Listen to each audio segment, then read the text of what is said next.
Thank you for choosing to be here with us. We're so grateful. First of all, I want to thank Aerie for bringing us all together tonight. Let's give it up for Aerie. I just love Aerie for so many reasons, one of them being that they thought it's May, so it's Mental Health Awareness Month. Let's bring the community together. Let's talk about what we're struggling with. Let's kind of destigmatize these conversations that people usually don't want to have. And let's make ourselves feel supported and feel okay to not always be okay, right? So I love that we're here tonight. We have an amazing panel of women. I'm gonna give them the opportunity to introduce themselves. We'll start with Cyndi. Oh, like now? Yes, we're jumping in. All right, let's go there. Hi everyone, I'm Cyndi Ramirez Fulton. I'm the founder and CEO of a self-care brand called Chillhouse. If you don't know us, please go meet my amazing team. I think we're doing manicures somewhere in the back. I don't actually know, sorry. But yes, we started off as a spa-based brand, or a spa brand back in 2017. We had a tiny little kind of like cafe meets nail salon meets massage boutique studio thing in the Lower East Side. And then fast forward, we now have a flagship location on in Soho on Barrick and Watts. So definitely go check it out if you haven't been there yet. But in 2020, we launched products. So some of you may know us for Chill Tips. That's one of our hero products. So we sell press-on nails, body care, and all types of amazing self-care products that I hope you all love. Congratulations. I've had the Chill Tips. They're gorgeous. The blue ones with like the cosmic sparkle. Oh yes, acid wash. Yes. See, one of our best sellers. Mina. I'll add that I'm currently wearing some Chill Tips. Yes, represent. Chillhouse is always taking my money, y'all. So my name is Mina B. I'm a licensed social worker, and I have a background as a therapist where I used to work with clients who struggle with depression, anxiety, and trauma. I also am based here in New York City, and I worked in early Head Start programs where I worked with children ages 0 to 5 on their social and emotional development. I'm also the founder of Mina B Consulting, where I now work with organizations to help them develop psychological safety. And in August of last year, I released my first book, Owning Our Struggles, A Path to Healing and Finding Community in a Broken World. And from my understanding, it should be in everyone's bag right now. Yes, so I hope you truly enjoy it. I was like, we're gonna have an Oprah moment. You get a book, you get a book, you get a book. Hi everyone. Elyse? Can you all hear me? All right. My name is Elyse Fox. I'm the founder of the nonprofit Sad Girls Club, and the mission of Sad Girls Club is to destigmatize mental health while creating community and accessible mental health care.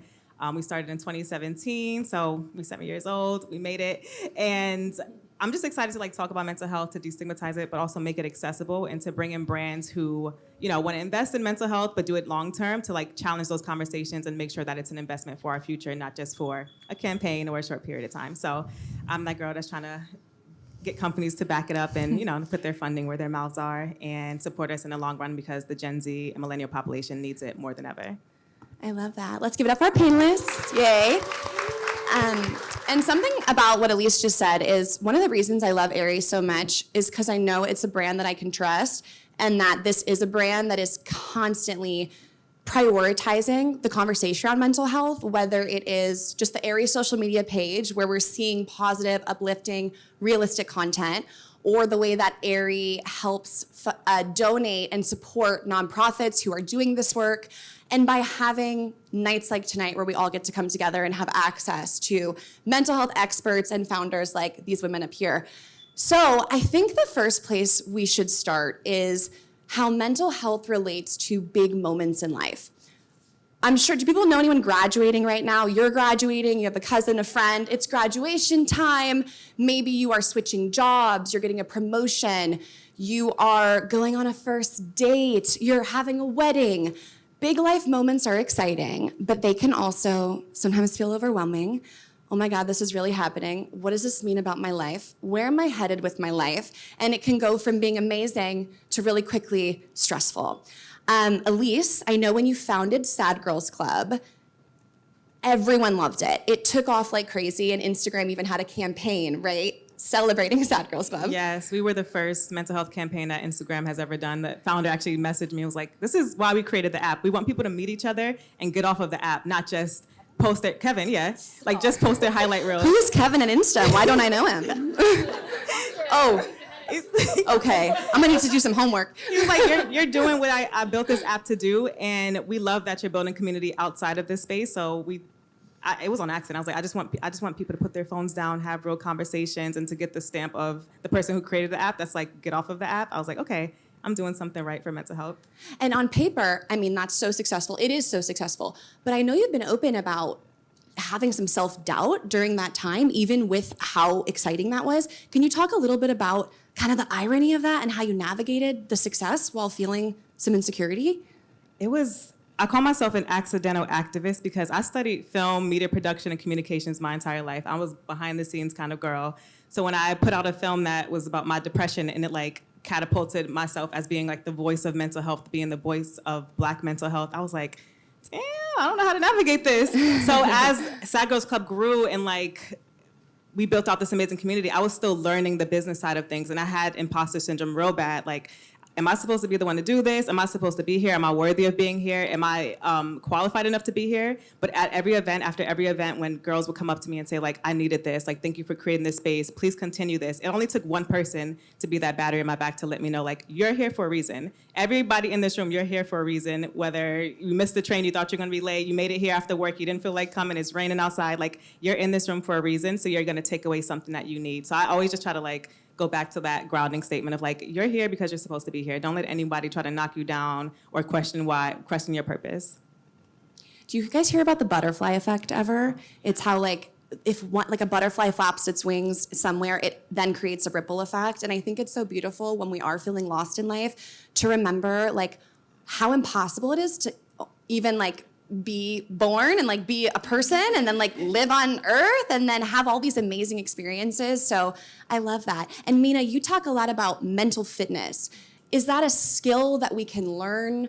How do you approach kind of these times in life where we're trying to navigate our mental health? Yeah. Mental fitness is really all about building resiliency. You know, as we know in society, adversity is always going to come. As a therapist, when I would work with my clients, I wish I could tell them that you would live a struggle-free life, but it's my job to be real, and the reality is you're not. And so what does it look like for you to garner the tools that you need so that when you are facing adversity, when you are struggling with life, when you are dealing with hardship, you are able to tap into those resources? My belief is that self-care is a prevention strategy, not a crisis response. And mental fitness is all about doing the daily work of feeding yourself, feeding your mind, feeding your emotions, feeding your body, so that you're not waiting for a crisis to say, you know what are some grounding techniques that I can go on Google right now to find? The more you build those skills and the more you increase your self-efficacy, the more you find yourself equipped to deal with hardship. I'm a New Yorker, I'm born and raised here, I'm a driver, okay? And you don't know how many times I've had to teach myself to take deep breaths while I'm driving in this New York City traffic. And now when I'm cut off, I'm like, you know what? I'm gonna just keep on going. But the old Mina used to go from 0 to 60, right? And so I had to teach my body how to regulate my nervous system. I had to learn to be in tune with my body to recognize when somebody annoys you or when you're sad or when you're angry, this is how you generally respond. And mental fitness is one, practicing self-attunement so you can know yourself, know how you react to crisis, but then the other part is giving yourself the ability to tap into those tools regularly and not only doing healing work when you're sad, when you're mad, or when you're angry. Mm-hmm. I love that car example because I literally have the same thoughts where I'm like, this is an opportunity to exercise mindfulness at this moment. And I'm like, just keep going. But I think we can look at like, you know, a text that you get from a family member that's just like, you're like, oh, I can't believe I'm getting this text. Like, come on. That's a moment where we can like take a deep breath. I'll respond in 20 minutes. I'll take some time before I just kind of act on impulse. And you know, that's the training of the mental fitness. Cyndi, what do you think about like expectations with our mental health, how we're supposed to feel in certain moments? Have you had to navigate that as a founder and working with Chillhouse of like times you thought you'd feel one way, but you felt another way? I always like to say I'm the least chill person that founded a company called Chillhouse.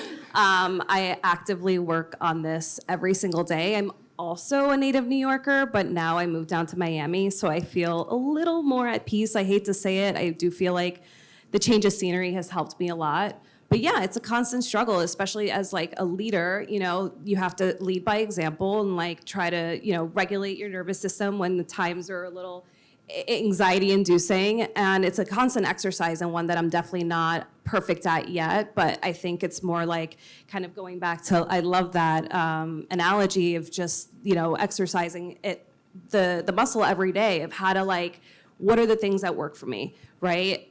And finding those moments in the day-to-day to make time for myself, and kind of learning the things that actually do help me regulate on like an everyday level. So I've found my groove. I think it takes a really long time, and it's not an overnight thing where you're just like, oh, if I do therapy for a week, I'll be cured. Or if I, you know, start meditating for a month, like I'll always be able to go back to that. I think it's a cocktail of things, right? It's not just gonna be one size fits all either. So it's an exploration of a lifetime, I'd say. And some months you'll completely fall off the deep end and, you know, maybe have like a dark time, and other times you'll be like, wow, I feel amazing right now. I'm kind of in that phase where I feel really, really good, and I'm always like holding on for dear life. I'm like, please nothing go wrong, because, you know, it's really nice to ride that wave. And if you kind of continue to kind of practice this life of being really gracious and grateful in those moments where you do feel great and riding that wave, I think it's just a constant kind of like abundancy of that coming your way if you just continue that practice. I love that. We can learn so much from the tough moments in life instead of trying to like not feel them. Like, I shouldn't be sad, I shouldn't be angry, I shouldn't be stressed. It's like, is this stress telling me that I'm taking on too much right now? Is this anger telling me that like I have emotions that I haven't really let up and had a conversation with this person, so I just feel angry all the time? So, you know, the little ways we can sneak in that curiosity of what do these feelings tell me? And maybe that I'm not bad for feeling them, but I'm just human for feeling them. I experienced my own struggles with anxiety and depression. I was a college athlete. I don't know if we have any athletes in the room. Yep, woo, love it. My twins, let's go. What sport? Sick. Okay. Ballers. Wow. That's insane. Okay, love that. I played volleyball. But it was amazing, and it was tough. And that is what kind of led me to being a content creator and trying to talk about real stories and real experiences. And Elyse, I'm curious, as someone, you know, who's also posting a lot on social media and spreading your words of wisdom and your tips, do you think social media is good or bad, or does it like depend on how a person uses it?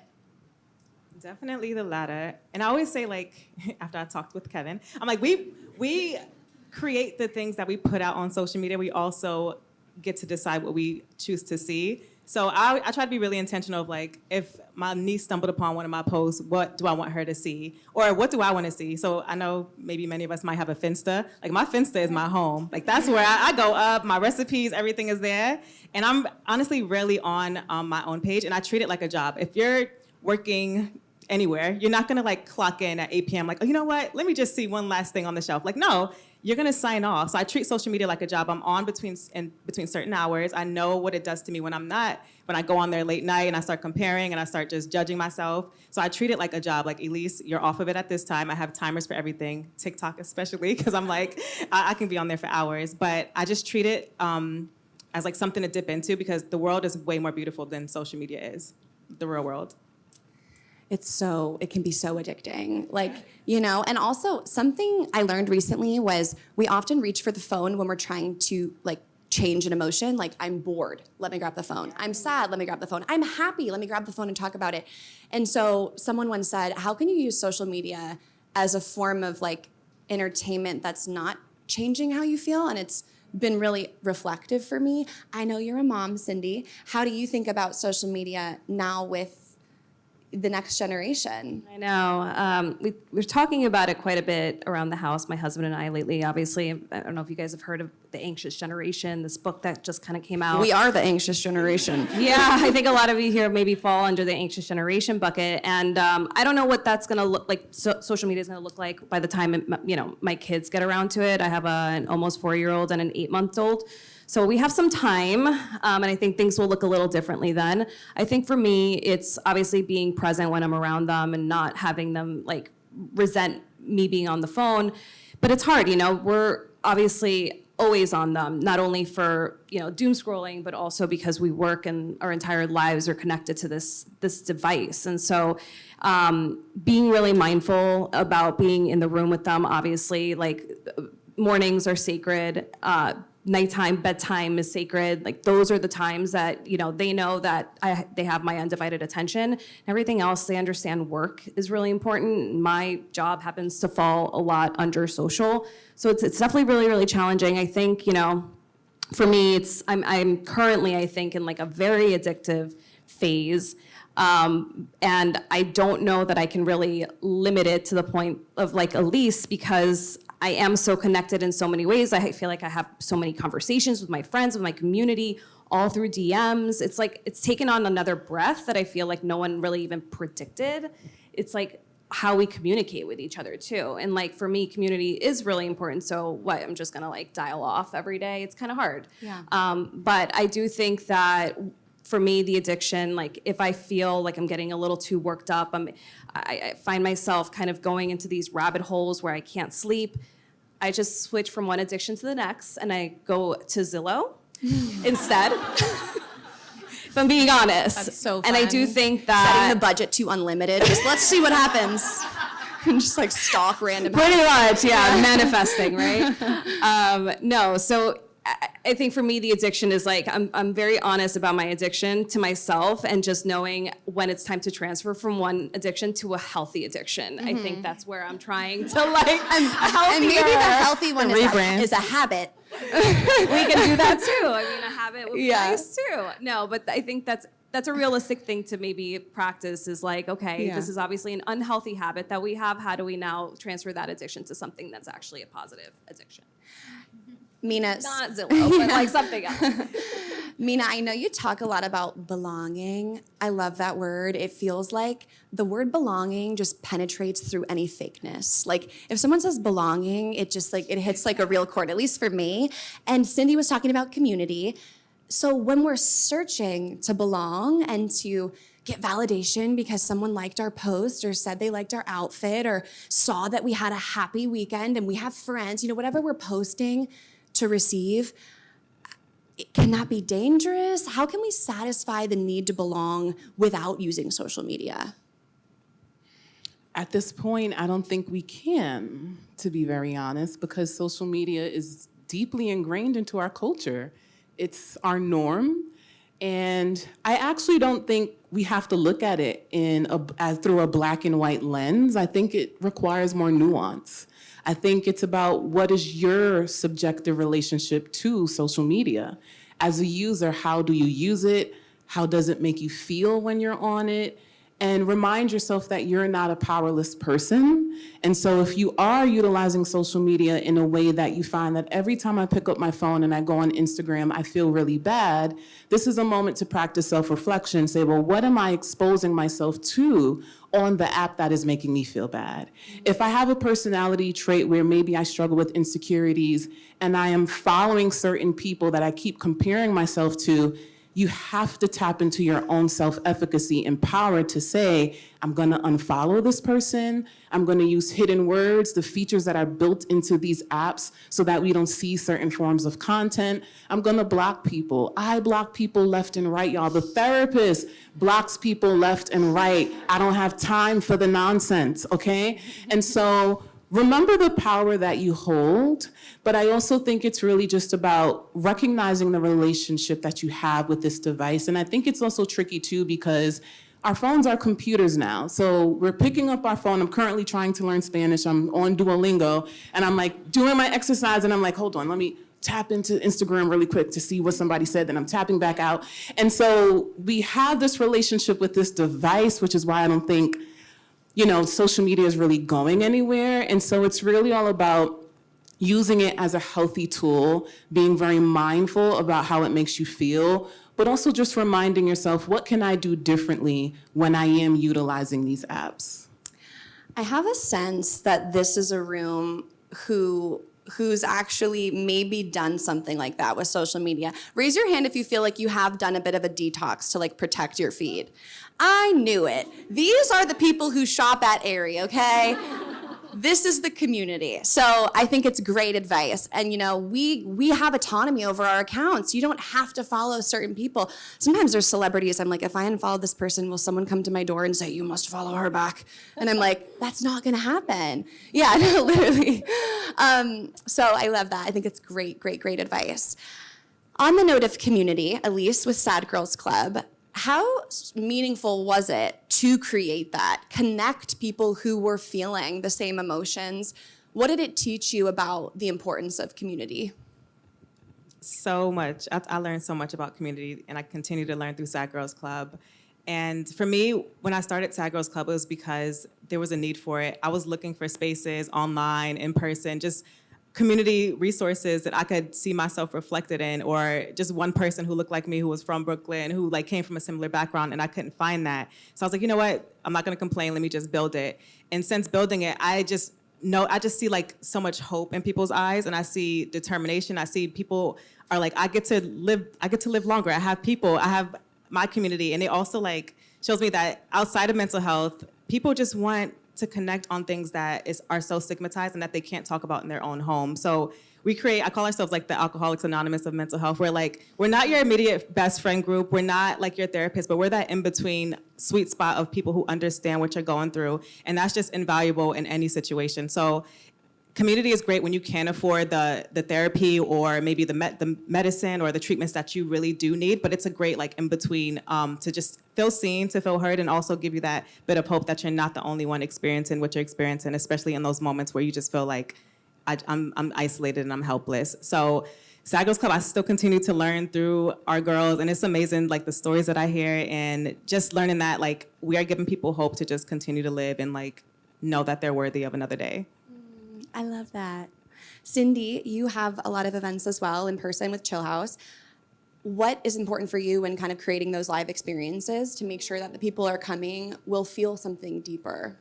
Yeah. Well, so like I mentioned, we started off as a spa business, and to us, it was all about the brick and mortar experience, the one-on-one with the service provider, the one-on-one with the person giving you your coffee or your matcha. And so we've always been really ingrained in those like kind of one-on-one exchanges. And then how do we even go even deeper than that? Obviously, events, whether they community events or partnerships like Aerie.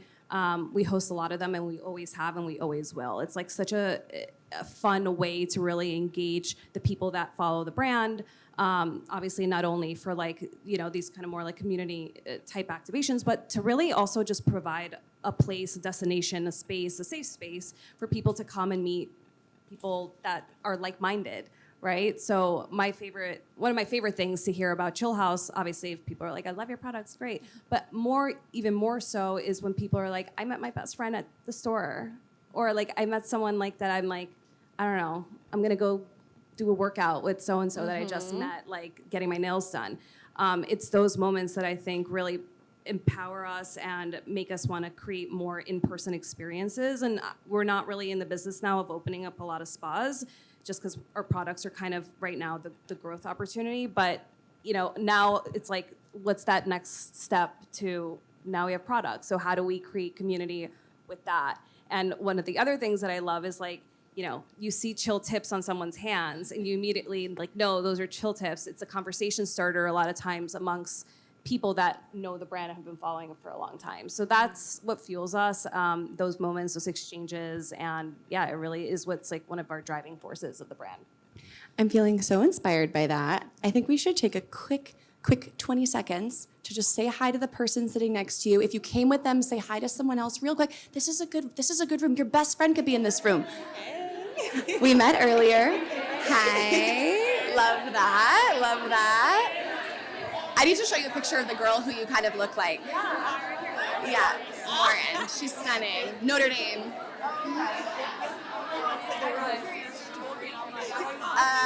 Yeah, she is. I'm good. Yes. Love that. Love it. No, I know. A little bit Photoshop. Yeah. I know. Okay, calling all my besties. Woo. Let's get centered. Yeah. Okay, I hope that was great. I just found out that we're both Greek, so we're family. Now, you got to get Yaya on FaceTime after this. Oh, they could say hi. I love that. I'm so glad. And we don't do that enough. We don't just stand in line and say, oh, I love your outfit, or where are you coming from, or smile at people. So hopefully this brief moment can help all of us kind of create that impact in our life. I want to talk about your book, Mina, that everyone's getting. What inspired you to write this? What can they expect? I know we were talking about not setting expectations. What could the hope be if you open the pages of hopefully it can make you feel? So what inspired the book? This actually brings me back to my internship when I was at NYU studying to be a social worker. I interned at Hazelden Betty Ford Foundation, which is a substance abuse clinic here in the city. And a core part of that foundation is helping people heal from addiction through group therapy. And it was such a fascinating model for me compared to one-on-one therapy, because we were in a space with 10 to 12 people who met with each other 4 times a week for at least 9 months. And the amount of healing that happened in this space, because it was an emotional container where you had people who were connecting based off the same struggle. But not only that, it was a space where they all were contributing to the room and the things that were happening. And when conflict arose, having a therapist in a room and recognizing certain behaviors, it's like, well, Cyndi, I just saw how you looked at Elyse when she said that, so can you talk about what you're feeling, right? And it was a space where people had to do the work of relational building.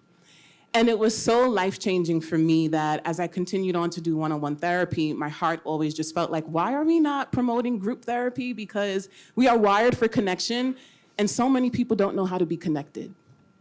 And so I wanted to write something that didn't feel self-helpy. I wanted it to be something that really gave people the tools to learn how to build friendships, learn how to be active members of community, and recognize your contributions to community the same way we walk into spaces and we say affirmations of, I deserve, I deserve. It's important for me to recognize as an individual that if I want to be in community with people, Cyndi deserves, Elyse deserves, y'all deserve.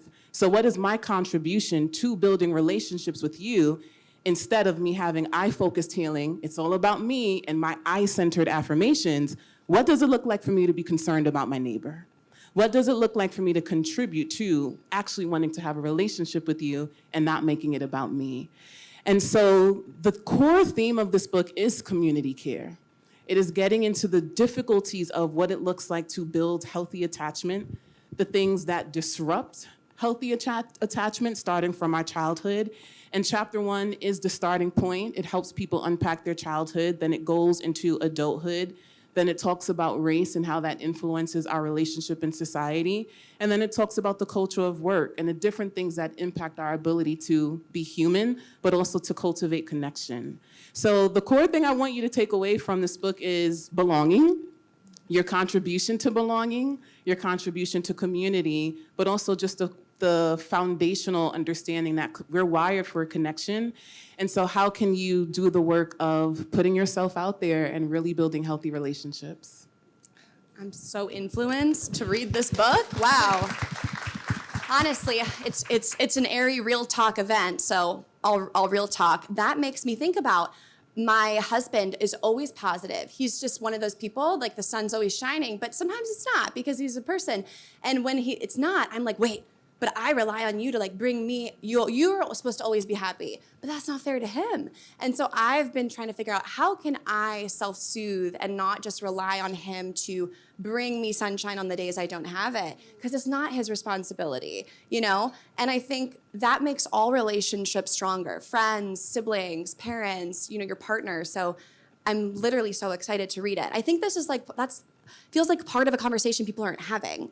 So wow, congratulations on finding that and writing it. Cyndi, what does this all make you think? Which part?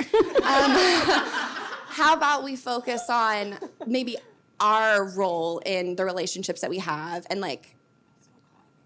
Oh my God, my husband's trying to call me for bedtime. Put down, I think he forgot. Should we read a story to your kids? It'd be really cute if we put them on camera right now.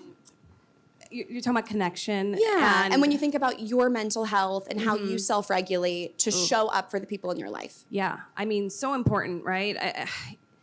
For me, I kind of go back to like what I said earlier, which is just finding those moments that help me just regulate on a day-to-day and, creating healthy habits around my lifestyle and around those moments. So it's how you wake up. It's ritual for me.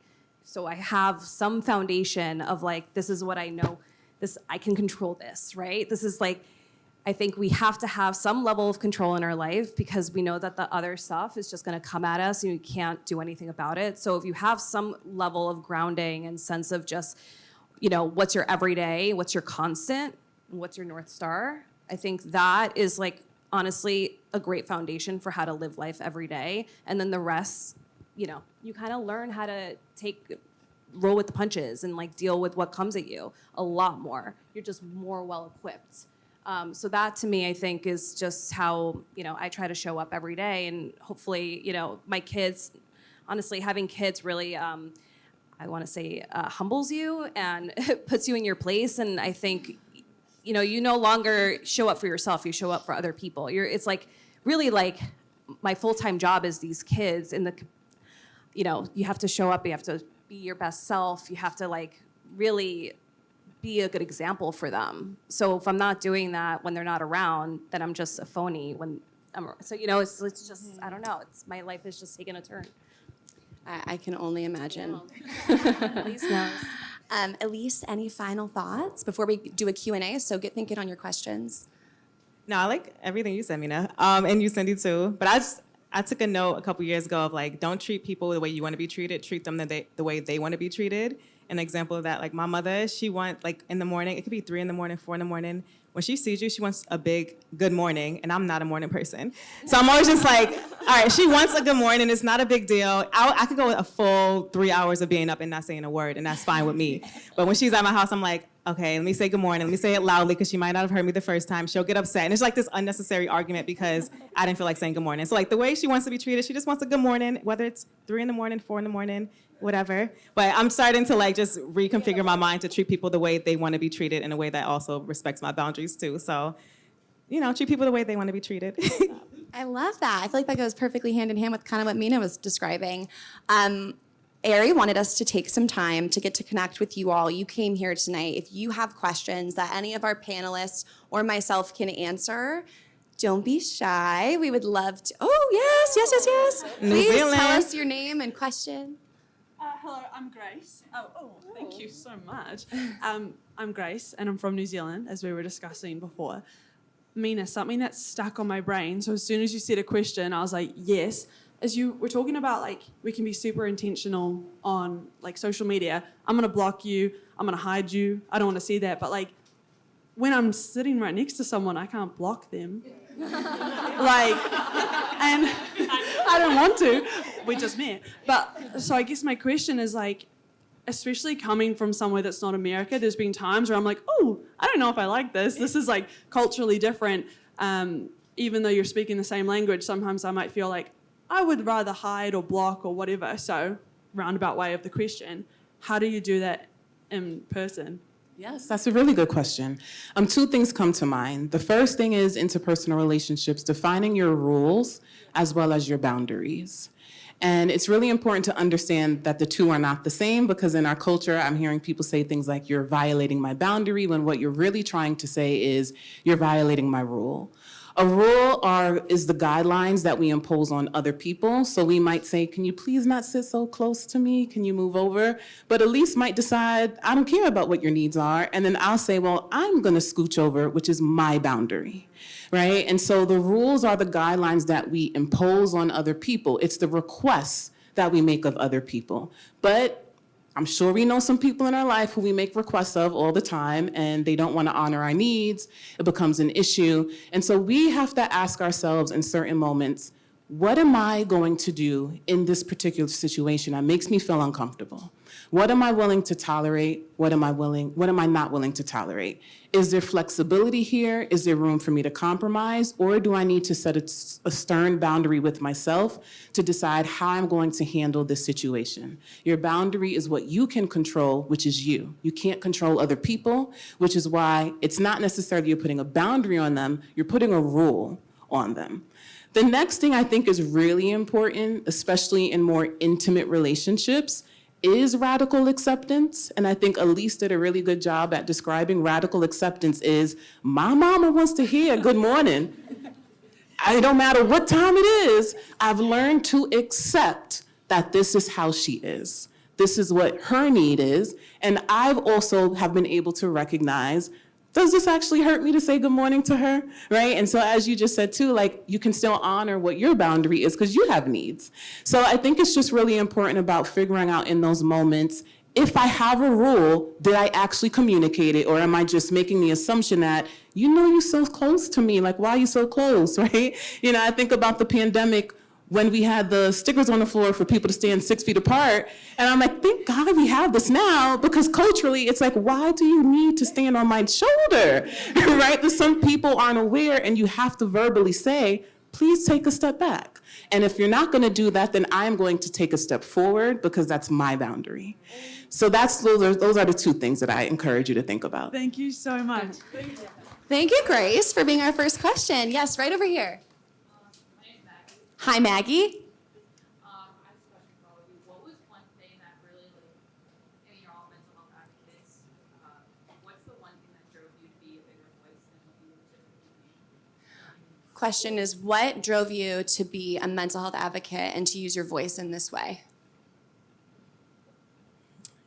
I would say once, the first Sad Girls Club event we had, it was mad scrappy. I actually had it on my job. I took a room on the side on the weekend. I reached out to therapists. I was like, can you host an hour talk? I had snacks from wherever, random Trader Joe snacks. And I was like, you know what? I got $100. I'm gonna put this event together. Whatever happens, happens. It was the first one. And at the event, I was able to see all different walks of life. There were about 15 women who attended. And the youngest girl was 16 years old. And she came up to me afterwards and she was like, don't let this be an Instagram trend. My generation needs this. My generation, we won't survive without something like Sad Girls Club. Please keep this going. I was like, oh, snap. I guess I gotta keep this going. But I was actually having fun doing it. So I was like, this is something that's a challenge, and I welcome a challenge. And it also is helping people. So I was kind of like, just go. It feels good, it feels right, it feels authentic to myself. When it doesn't feel authentic, I say no.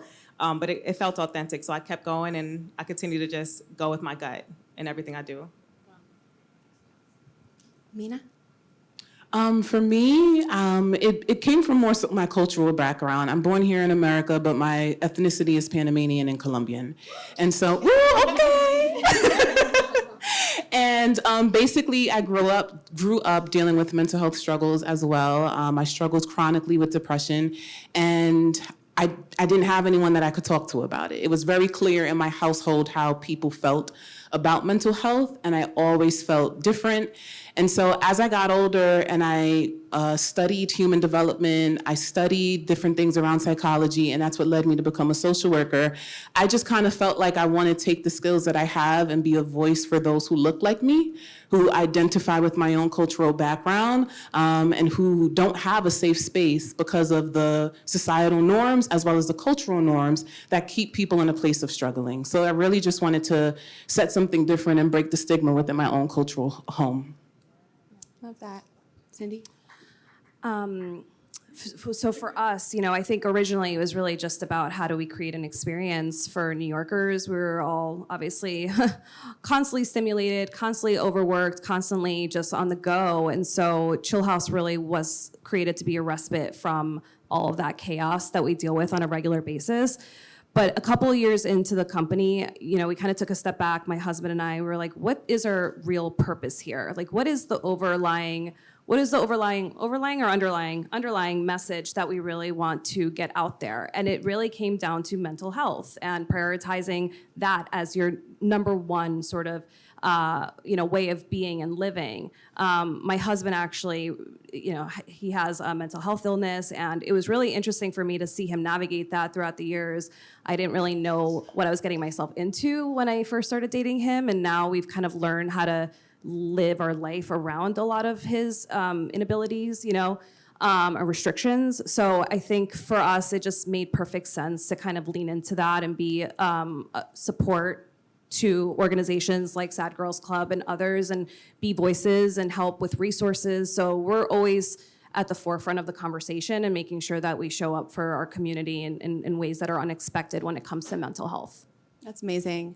All of you are just so incredible. And I think most people who do end up creating or founding something beautiful, it really stems from just this desire. Like, you see a problem and you want to fix it and be part of the solution. And that was why I founded my nonprofit, The Hidden Opponent, was I saw, THO, baby. I was a student athlete who was really struggling. And I said, so are my teammates, so are these girls I'm playing against, so are the men I know who play sports, so how can we create community? Something I will say, though, is I think there can be a pressure today to what am I gonna found? Like, what's the company I'm gonna create? And you sit here and you're like, I need to build an empire myself.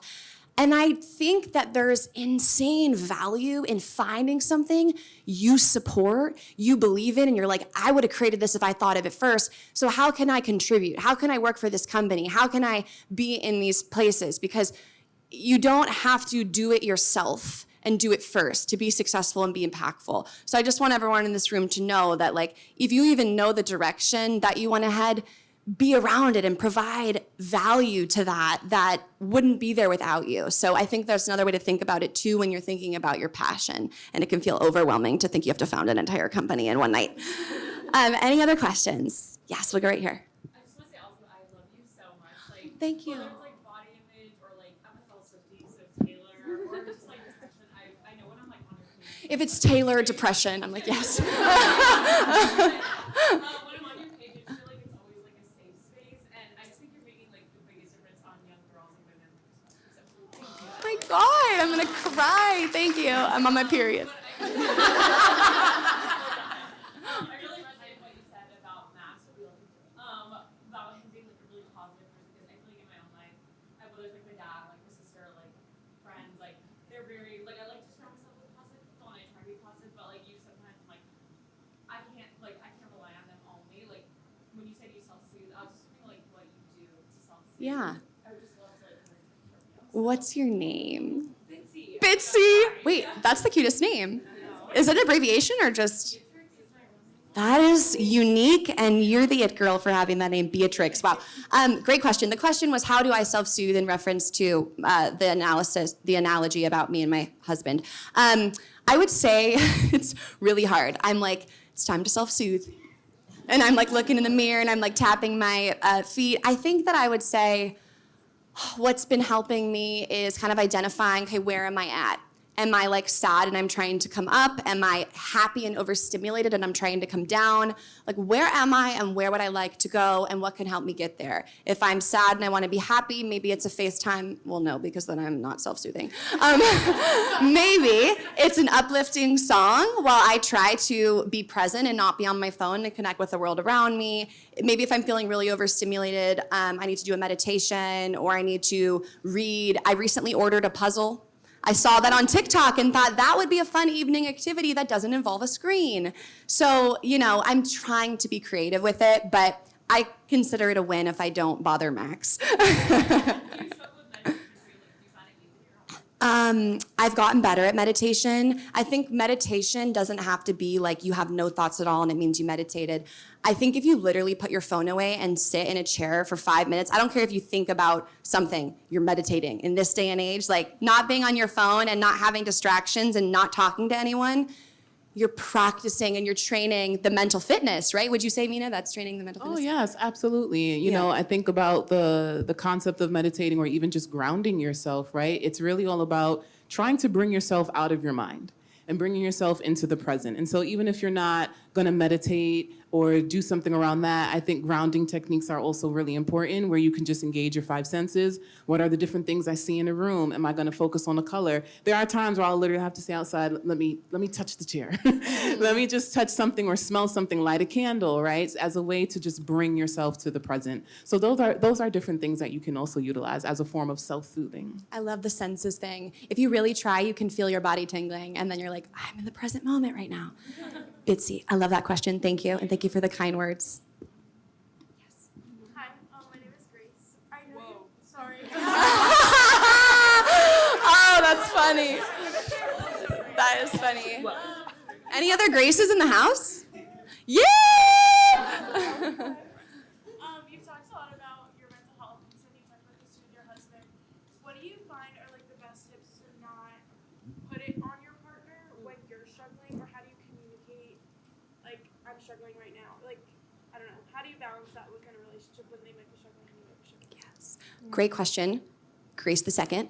For anyone who didn't, wait, why are there oohs? I just was trying to be funny.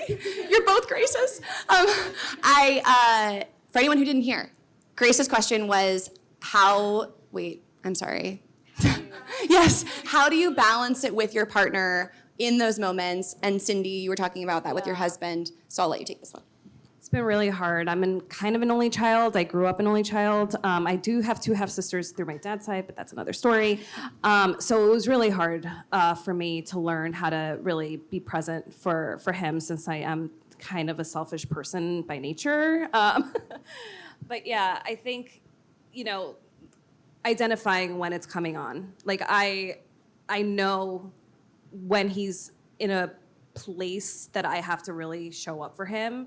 And I have had to practice on it. And I think it's totally understandable if it takes time for you to learn how to do that and be there for your partner, because it gives me anxiety when I see him struggling with it, right? It's not comfortable for me either. So I'm honest about that. And in that exchange, I think we level each other out a lot, and we're able to really be more okay with the uncomfortableness of it all. And yeah, it just takes a lot of time and practice and patience, I think, with yourself.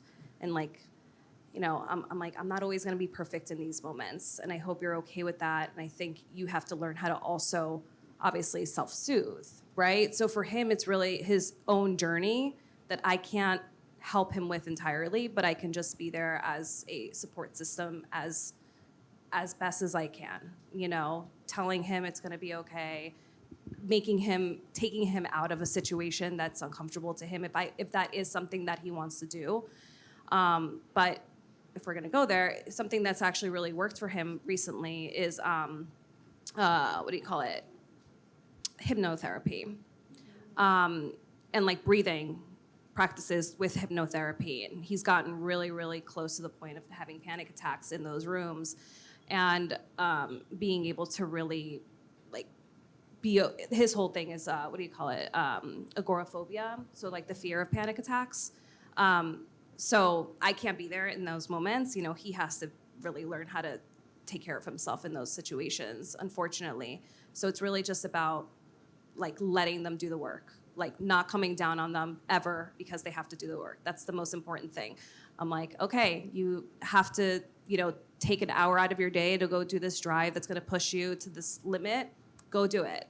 I'll hold it down at home, or so that's the biggest thing, is just understanding that is number one. It's literally, I built a business off of this at this point now too. So I have to always practice what I preach in those moments. Thank you for sharing that. Great question, Grace. Any other questions? Yes. Hi, I'm Oh, sorry. It's okay. I'm Reagan. Yes. Oh, sorry. Hi, I'm Reagan. I played lacrosse for Army West Point in Siena for a little bit, but I had to medically retire due to a mental health illness. What would your advice be for me in losing that sport right away? I'm so sorry that happened. It's so sad in life when things happen that we can't control and they affect our situation, like an injury.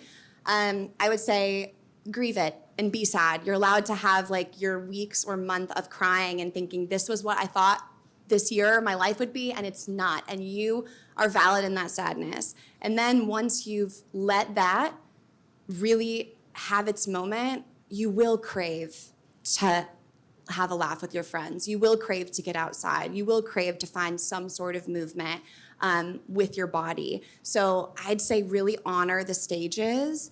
And then the mentality that you had as an athlete of I'm gonna be the best I can be, I'm gonna wake up, I'm gonna get it done, I'm gonna work hard in practice. Can you challenge yourself to have that mentality as you rehab? I'm gonna show up on time. I'm gonna do these exercises. I'm going to go home and like do more of the exercises that they told me to do. I'm gonna try to keep a positive attitude, on the days that I can. So I would say honor the stages, be patient with yourself throughout the process, and I'm also really sorry that that happened to you. It's all for a reason. You'll look back, you will look back in 15 years and it will make sense. My husband had a career-ending injury from football, and he loves his life now. And sometimes when he says that, I almost cry, because there was a time he didn't think he could love his life without football, and he loves it. And it wouldn't have worked out that way if he didn't get the injury. So, yeah. Thank you. Yes. Sorry. The only time I'm good at using a mic is karaoke. Other than that, I'm like, oh, I hit the Sing mic. for us, Elyse. My name is Amare. I kind of stumbled into a career in mental health funding and being a part of like a national conversation around mental health. So when I saw this panel, I was like, yes, diversity, yes. Like, I'm just really kudos to Aerie for putting this together. I think the most frustrating thing has been seeing voices of color be kind of trendy in this space, like being prioritized and deprioritized. That's really frustrating. So I'd love to hear from this group why it's really important to keep centering our voices and also not having this be a colorblind conversation, but like recognizing that our identities and everything that we hold and we carry is part of our story, and I think everyone can benefit from hearing those stories. So that was kind of a question/statement, but I'd love to hear why you all think that we need to continue having this be part of the conversation.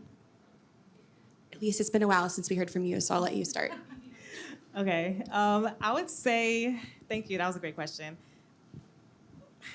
I'm like going my spiel. But Black women are like at the lowest of the totem pole, or women of color are at the lowest of the totem pole in every single aspect of life. We are marginalized, our voices aren't really heard, and then when we go into certain offices or medical offices, our voices aren't even respected. I was at an event yesterday where Halle Berry was on a panel, and she said that she spoke about her mental health issues, and her doctor said, you're just looking for attention. You just want a headline. To Halle Berry. So she has the best healthcare in all of Los Angeles. Imagine what somebody like me has to deal with. So, and that's like our everyday. Like, I dread going to the doctor.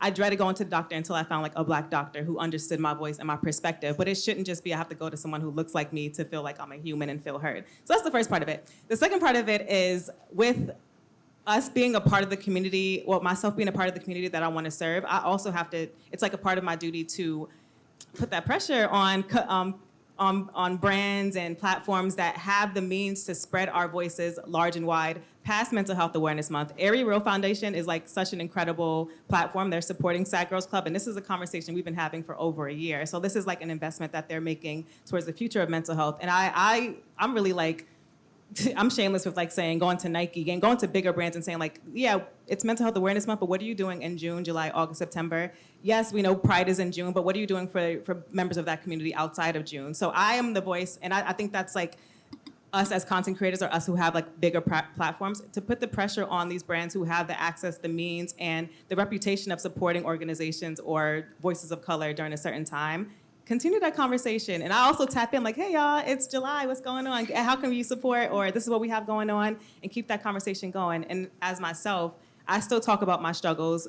I don't know, for a long time people thought like, oh, you're good. Like you have a nonprofit, like I have a son who's 5, we're happy together online, but like I show a lot of highlights. So I go back and show like, I'm struggling today, like I can't really post. I do a recap of my weeks every single Saturday to show like, I didn't do anything this week. I had FOMO, I was bored, I was crying, this and that, just to show the authenticity of like, the healing continues, like it continues, and I want to pass the baton to another girl who wants to tell their story, or who wants to uplift the story of a woman of color who's struggling with these issues. Yeah. I was gonna say something. Any other thoughts? Yeah, I can add to that. I mean, I think you said pretty much everything that I resonate with. So to just add to it, as I shared earlier, I struggled growing up with depression and anxiety, and I shrunk myself so much that now that I have done so much healing, I am not ashamed with taking up space. And it's very important for me to be in rooms like this, to be speaking and to model for other Black women and women of color that you deserve to be seen. And sometimes when it comes to belonging, we want to be welcomed, but I'm really big on, there are gonna be times where I'm just gonna come into a space and say, you're gonna have to make room for me because I'm here. And I had to build a lot of confidence to get to this place, but I want other Black women and women of color to have that same level of confidence, because at the end of the day, our society still does not want to honor Black people. There is so much work we still have to do, and I don't want us to feel like we have to rely on these systems in order to feel seen and heard. I want us to look at each other and say, you know what, Cindy's in the room, Elyse is in the room, well, why can't I be in the room too? And that's my energy. So when I come into a space, as y'all can see, I am big, I am loud, and I'm gonna take up the space that I need to take up, because I'm gonna make sure that you remember who Mina B is. So, so that's just the energy that I carry, because I can't do other people's anti-racism work. I do enough labor. I have to take care of myself, I have to take care of my family. I'm not gonna take care of white people who wanna be racist and wanna hold on to white supremacist ideologies. That's your stuff.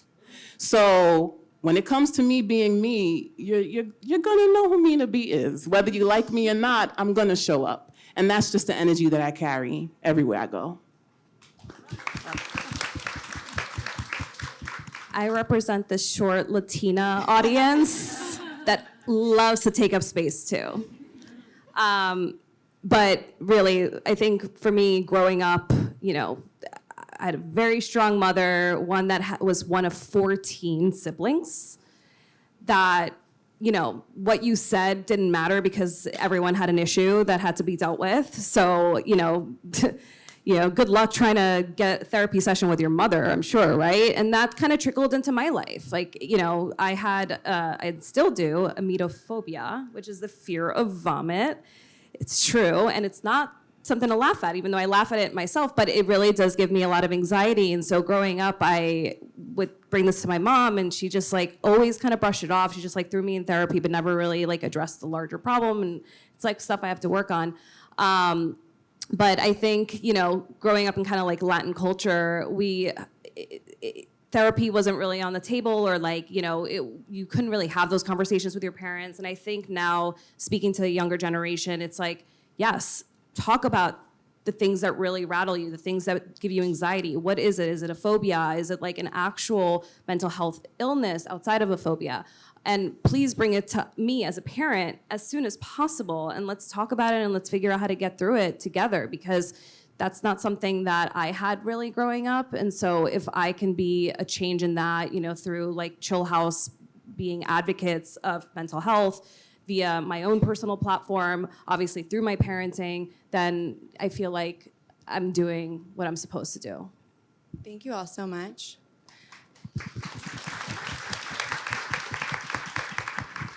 I think we have time for one more question. Cleo. I met her in the beginning. Hi.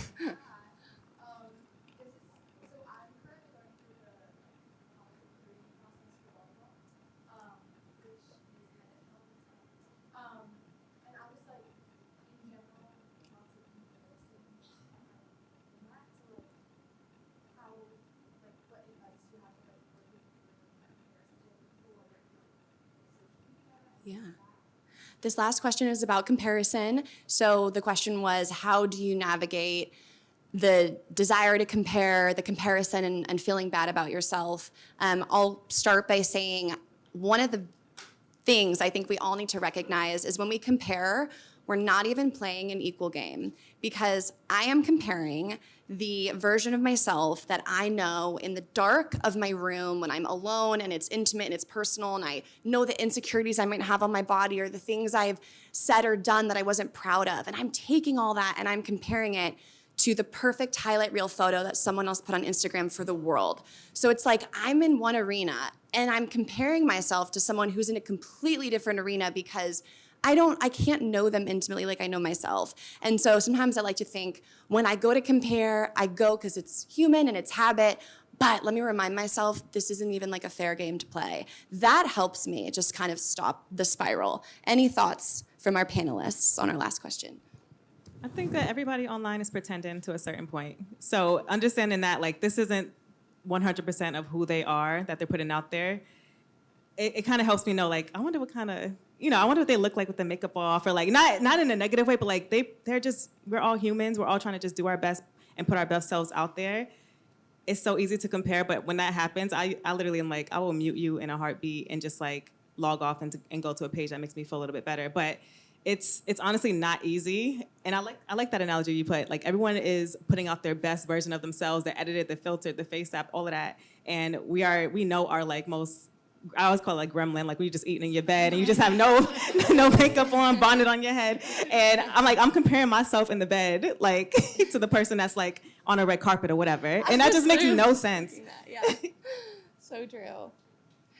Well, Cyndi, yes. I was just gonna say, I still constantly compare myself to my peers and people that I'm like, wow, how do you really do it all and like have all the energy to do X, Y, and Z? And then, of course, a week later, they're like, I ended up in the emergency room from like exhaustion. I'm like, okay, so, so no, exactly. Like the highlight reel, all the things that we kind of know about, don't compare yourself to just anyone because there's always another story on the other side of the phone. But I think it's like we have to compete with ourselves, right? Like look at who you were 5 years ago to however many years ago and look at who you are now. That's the only thing you should be comparing yourself to is who you were versus where you are now and where you want to go. So for me, it's always about just like, stop. What are you doing now and how are you going to get to that next better version of yourself? I love that. And I like that because I think too, that's a really great self-reflective practice because there are times where people will compare themselves and say, I want this, but then when they self-reflect, they're like, I'm not willing to do the work though to get what they have. And so I think it's just also important to be really realistic with yourself and what your goals are and ask yourself, am I willing to do the thing that I actually aspire for? And if I'm not, then why am I wasting my energy focusing on this person when I'm not even willing to do the work that this person does to have the things they have in the first place, So I think it's also the accountability part too that we have to be reflective on as well when we find ourselves in that comparison trap. Mm-hmm. Thank you all so much. Let's give it up for our amazing panelists. Cyndi, Mina, Elyse, thank you so much. Hello to Cindy's IG. I want to give a big thank you to Aerie, who brought us all together tonight. Thank you, Aerie, for fostering conversations like this. I'm sure many people in this room are familiar with Aerie Real, which is Aerie's commitment to not retouching images and presenting things that are real so that we can have a space in today's world where we feel celebrated and seen for being exactly who we are. And I think, to give some final words, I would just say, like, in a world where you can be so many things, don't forget to be yourself, because being yourself is your special sauce. It's what makes you unique. It's what makes you you. And if we're all trying to be someone else, it's like, who are we even doing it for? Because I'm trying to change to impress this person who's trying to change to impress this person. It's like, the people who have the most peace are like, this is me. Take it or leave it. I'm honestly inspired by what Mina said. I know who I am and I'm gonna be myself. And I lay my head on the pillow at night and have to be okay, not the person that I'm trying to impress. They're off having dinner, making someone else feel bad, and I'm sitting here sad, right? So in a world where you can be anything, be yourself. Thank you so much for coming. Please say hi to people, shop around in the store, mingle, talk to the Aerie team, talk to us. We'd love to connect with you all. So thanks again. Yeah. Woo!